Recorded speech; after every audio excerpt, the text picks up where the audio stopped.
Hello, everybody. Welcome to Disabilities Redefined with Dr. Wagner. I am here with the one and only Colin Buckingham, writer, director, actor, and model.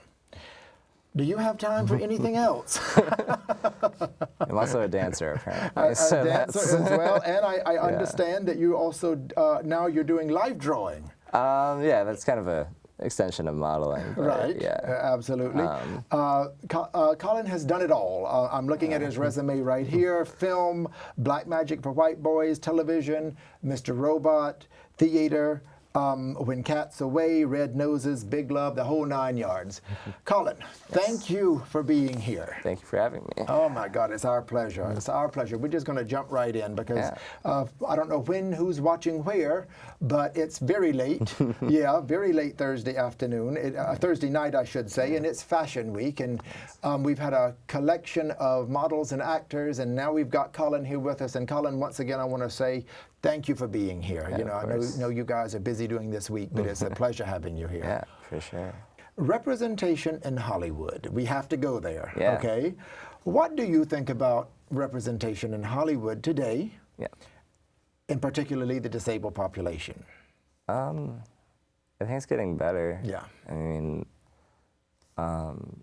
we have the show with the kid or about the guy with cerebral palsy on Netflix now. Yeah.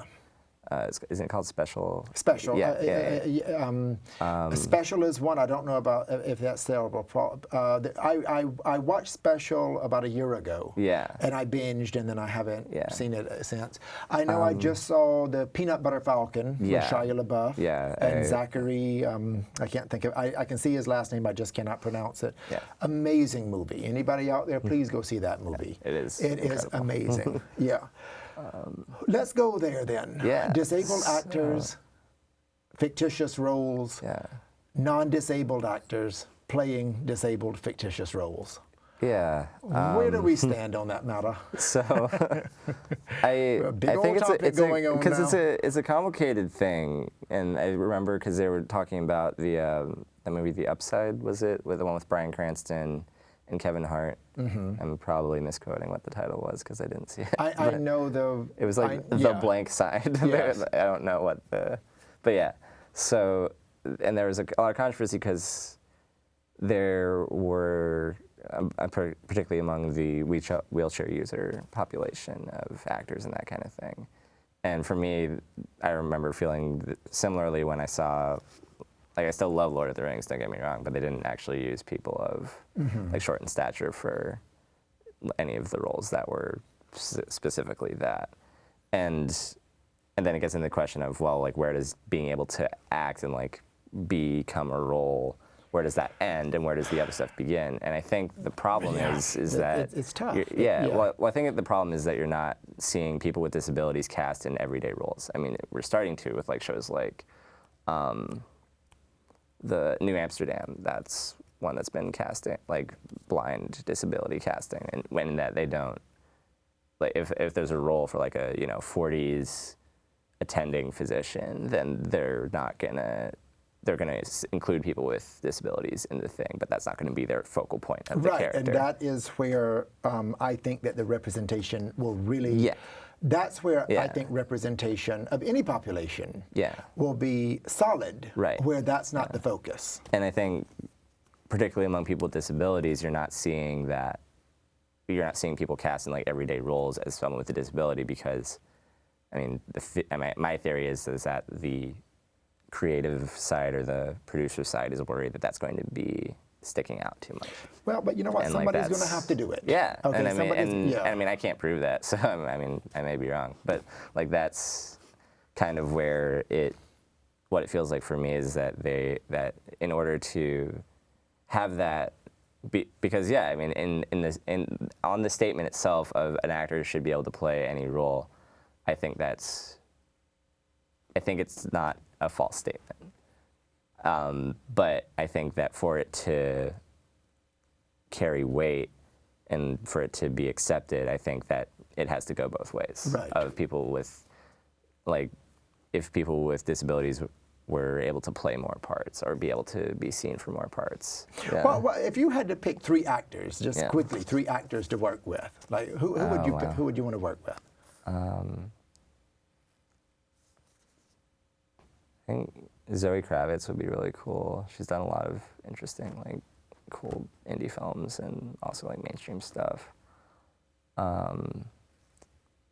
Sandra Bullock would be, yeah, Keanu Reeves. Like that would be one of my dream roles is to like do some action stuff. So that would be.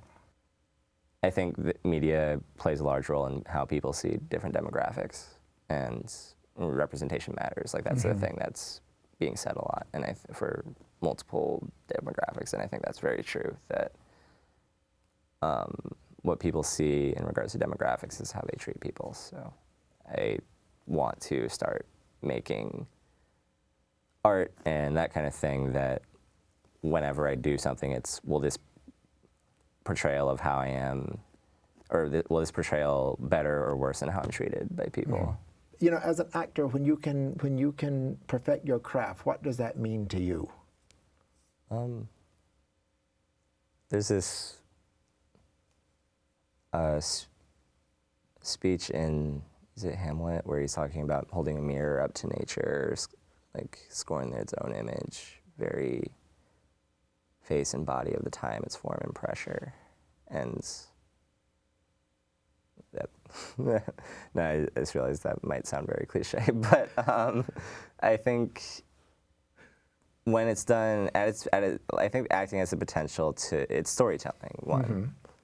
And that's, if I didn't know it at the time when I started, that's kind of been what my goal is. I think that's what a lot of our goals are, is to tell stories.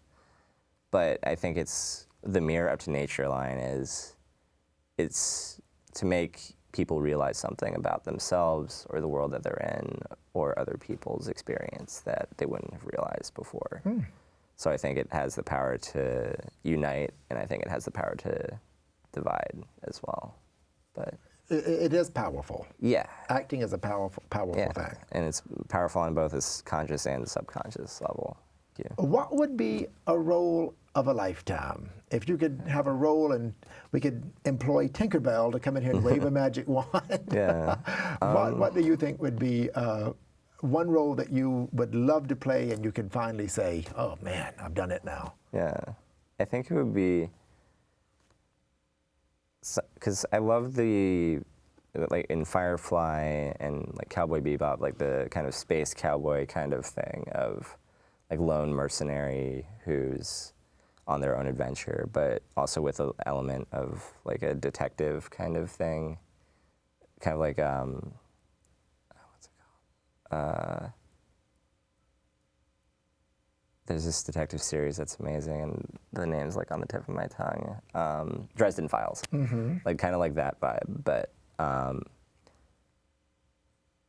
just like about this detective who and slash mercenary who's kind of alone in the world and with sci-fi elements and that kind of thing, and just kind of, but finds himself in, but that meets Die Hard. So like in an extraordinary circumstance, because that's what we love about Die Hard, is that it's like an extraordinary circumstance placed on an ordinary type of person, like someone that we can imagine ourselves being. And I think that if you don't comment on, oh, it's amazing that he's doing this, he's so brave because he has a disability, and just like let his actions speak for themselves, and that would kind of be really cool. So Dresden Files meets Die Hard would be the summation of that. Well, listen, you've got your own production company. Get to work, we'll make put it together. Yeah. All right, that's it. Thank you, Colin. It has been a very, very interesting interview. Oh, thank cool. you very much. We can't thank you enough. Thank you. That was great. Hopefully interesting, me too.